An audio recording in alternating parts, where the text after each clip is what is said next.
Hello everybody, welcome back to our channel. In today's video, we're going to be considering some of the spiritual gems comments for the week of May 20 to 26, 2024. So friends, we welcome you, and now let's dive in. So for this week's Bible reading, we have Psalm 40 and 41. And let's start with the first question, and this comes from Psalm 45 to 10. So this says, "How many things you have done, O Jehovah my God, your wonderful works and your thoughts toward us. None can compare to you. If I were to try to tell and speak of them, they would be too numerous to recount. Sacrifice and offering you didn't desire, but you opened up my ears to hear. You didn't ask for burnt offerings and sin offerings. Then I said, Look, I have come. In the scroll it's written about me. To do your will, O my God, is my delight, and your law is deep within me. I proclaim the good news of righteousness in the congregation. Look, I don't restrain my lips, O Jehovah, as you well know. I don't cover over your righteousness in my heart. I declare your faithfulness and salvation. I don't hide your loyal love and your truth in the great congregation." So, what does David's prayer teach us about recognizing Jehovah's position as sovereign?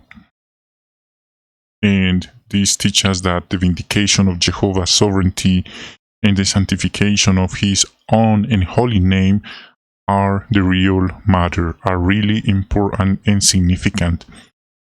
And no human being should be compare himself to God.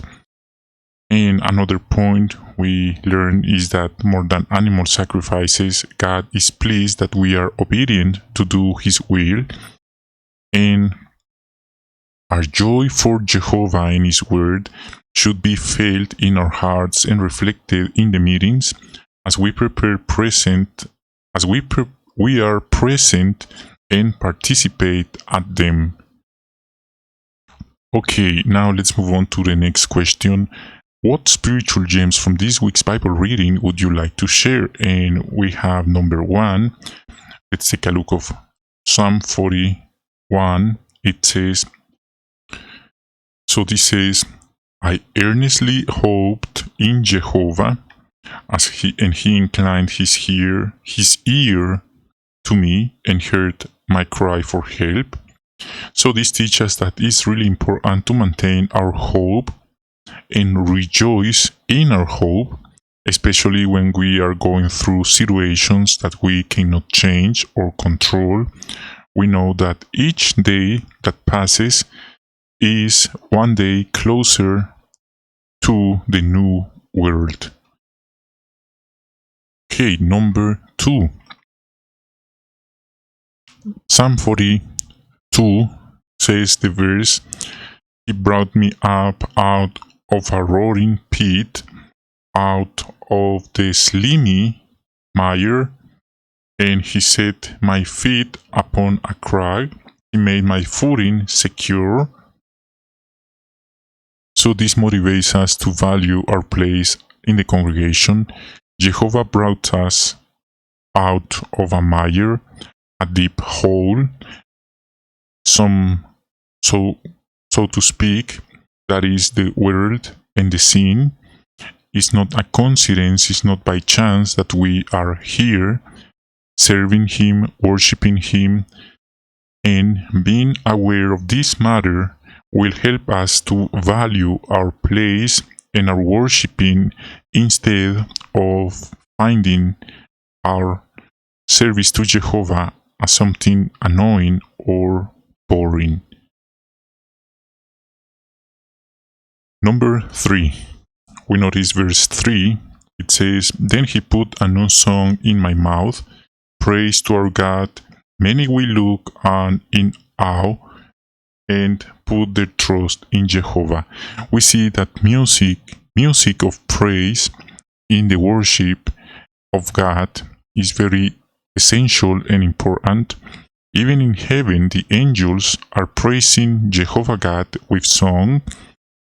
And today, on the other hand, it's normal that there are very catchy songs in the world.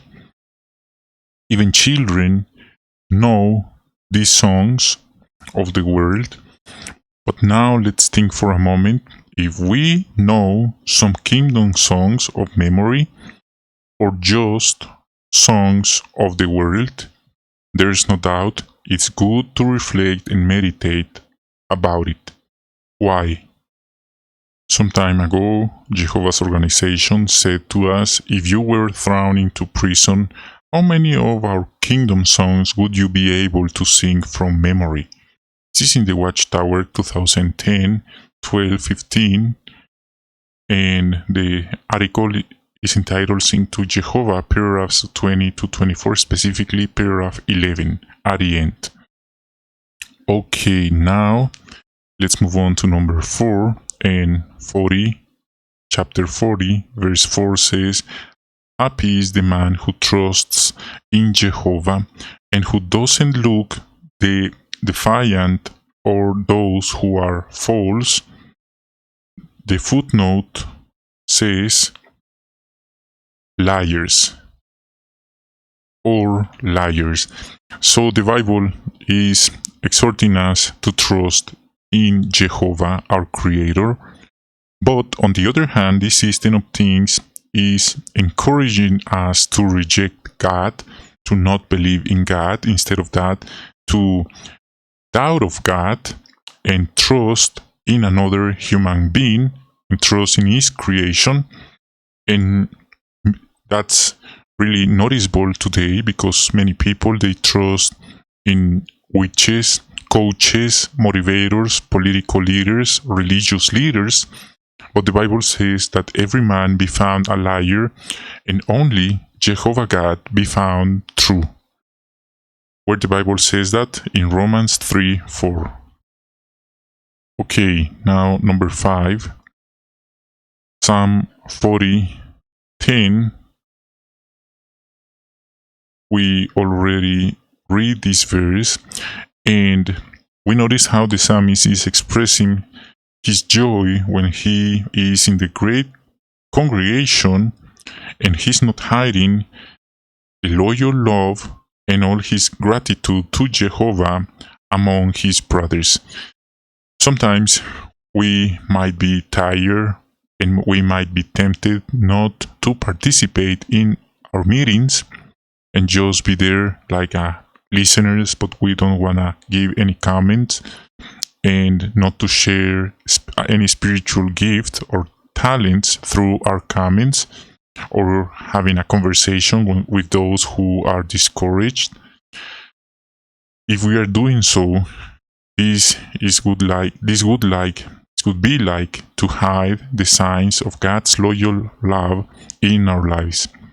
Of course, if we are exhausted or drained, it's completely understandable if we are not able to talk with anybody in the congregation that day. But there is a difference between being tired or drained one day versus being always in that way. Number 6. Psalm 40:14 and 15. This says, may all those seeking to take my life be put to shame and disgraced. May those who delight in my calamity retreat in humiliation. May those who are saying to me, aha, aha, be appalled because of their own shame. So we notice that these kind of people were in the psalmist's day, and it's good to learn to identify people like that around us. They used to smile in front of us, but behind of us, they don't have good intentions to us. and we need to learn to identify these people and take care of ourselves. The psalmist mentions those who wanted to see him destroyed, and also they were happy about his calamities. That's insane, it's out of our minds. Today, there are people like that. Sad but true. It's so bad that they enjoy listening the bad things that happen to others is their joy, and this motivates us not to imitate this kind of people. Have you ever met people like that in your path? Probably in your neighborhood, in your workplace, in your family. Who knows? Sometimes even in the congregation it might happen. So we must be careful and alert about this kind of people. Number 7, Psalm 41:3. This verse says, Jehovah will sustain him on his sickbed. During his sickness, you'll completely change his bed. So this teaches us how important it's not to forget the sick ones in our congregation. Sometimes we forget them and some put some excuses like because of the service, tight schedule, meetings, congregation meetings, or no one told them about it. So Jehovah can use us to give health and comfort to his faithful servants who are sick or discouraged. That is to let Jehovah using us and at the same time building up our brothers and sisters who will feel motivated and grateful to Jehovah instead of the opposite. Okay. Number 8. 41:5-6 says, But my enemies speak evil about me. When will he die and his name perish? If one of them comes to see me, his heart speaks falsely. He gathers something harmful to say, then he goes out and spreads it abroad. We must be careful when interacting with certain people. Unfortunately, not everyone has a good heart, and what we say them, this could be used against us, and even they could add another things that we never said it. That's why the Bible warns us to avoid an abundance of words and shaking hands or constantly visiting others. Wait a minute, where the Bible says that? In Proverbs 10, 19, 20, 11, 15, and 25, 17. A very instructive reading of the book of Proverbs. 9. Psalm 41:2. Hoping Jehovah can help us cope with depression and come out of a roaring pit, out of the mire of the sediment. So this doesn't mean that it's not necessary some treatment or professional help, professional assistant. Actually, Jehovah's organization is recommending that those who are going through depression, if they need some help, they shouldn't think twice, like a medical treatment, etc. Number 10, 45:12.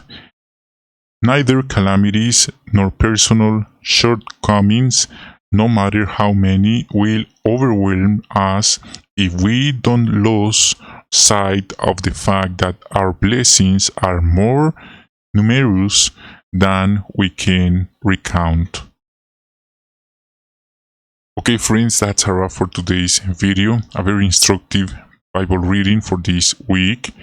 Thanks for watching. We hope you have a wonderful week, and that's a wrap. So we hope to see you in the next video. Have a good day and see you next time.